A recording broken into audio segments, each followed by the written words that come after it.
Hello, everyone, and welcome to our Tuesday edition of the Orange and Brown Talk podcast, which, as you know, is the Hey, Mary Kay edition of the podcast. The Browns fresh off a win over Tampa Bay, but of course that story is overshadowed by the fact that the Browns franchise quarterback is officially on the 53-man roster. His 11-game suspension is over.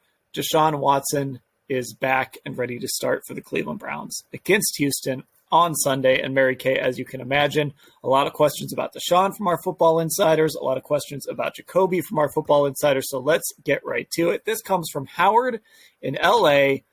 Hey, Mary Kay, is it fair to say Kevin Stefanski's job is dependent on the last 6 games with Deshaun Watson at quarterback, or is it not? I would say it is not.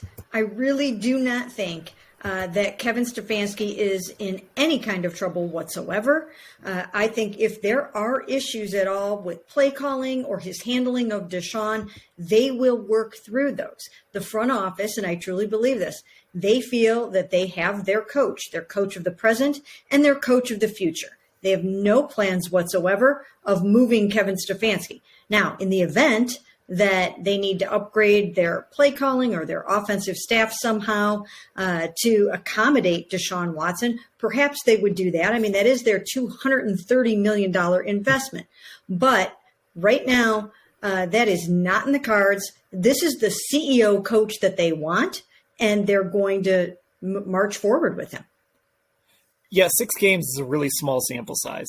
I think for it to even be a discussion when we get to January, it would have to look like a disaster, and I don't think that's going to happen. But I think the bigger discussion here is, Deshaun Watson's back. He's your $230 million quarterback. At some point, every area of the organization has to get looked at and has to be evaluated. So I think the Kevin Stefanski discussion is too soon. I think it's a discussion we have this time next year, if the team is struggling with Deshaun Watson at quarterback and the offense doesn't look crisp. Because the reality is, this was a pretty efficient offense with Jacoby Brissett. It wasn't perfect by any means, and there's certainly, we can quibble over some things Kevin did as a play caller, but he did run a pretty decent offense with Jacoby at quarterback.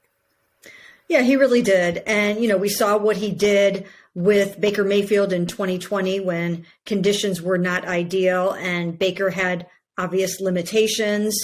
I just don't see that in the cards whatsoever.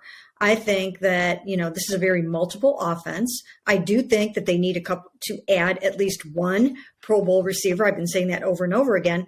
But I think that they will use their personnel well. I think they'll be multiple. I think they will pull things out of their bag of tricks. I think that Kevin Stefanski has worked very hard to figure out how to play to Deshaun Watson's strengths. I know that he's talked to previous Watson coaches, and I just know that he is going to pull out all the stops and work very collaboratively with Deshaun Watson to make sure that those two are on the same page, because that's what it's going to take. Okay, so that leads us to this question, which comes from Tom Bays in Charlotte, North Carolina. Hey, Mary Kay. With Deshaun Watson starting this Sunday, what adjustments will be most critical and who will be most affected by his return? That's a really good question. We always get such good questions, and I know that you and I are very appreciative of that. I think that the passing game will be most effective. I think that touchdown catch that you saw by David Njoku in the end zone, I think you'll see more of those.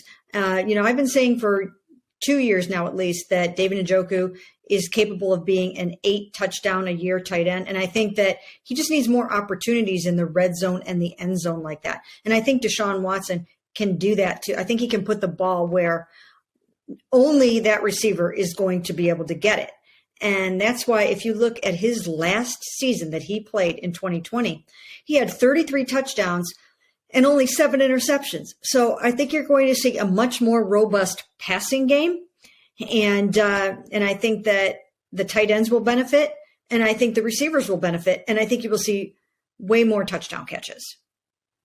Yeah, I think it's going to be a real challenge for defenses, in this team. When we go back to the spring and also a little in training camp, there was so much like pistol formation, read option stuff, and I think they're going to start to work back on some of those things. And, you can envision plays, some of those bootlegs that maybe you wouldn't dare run with Jacoby Brissett, with him keeping the football. Now maybe are designing some of those for Deshaun. And Wyatt Teller said yesterday, like, if you're going to put 8 guys in the box, good luck. I just think it's going to make the passing.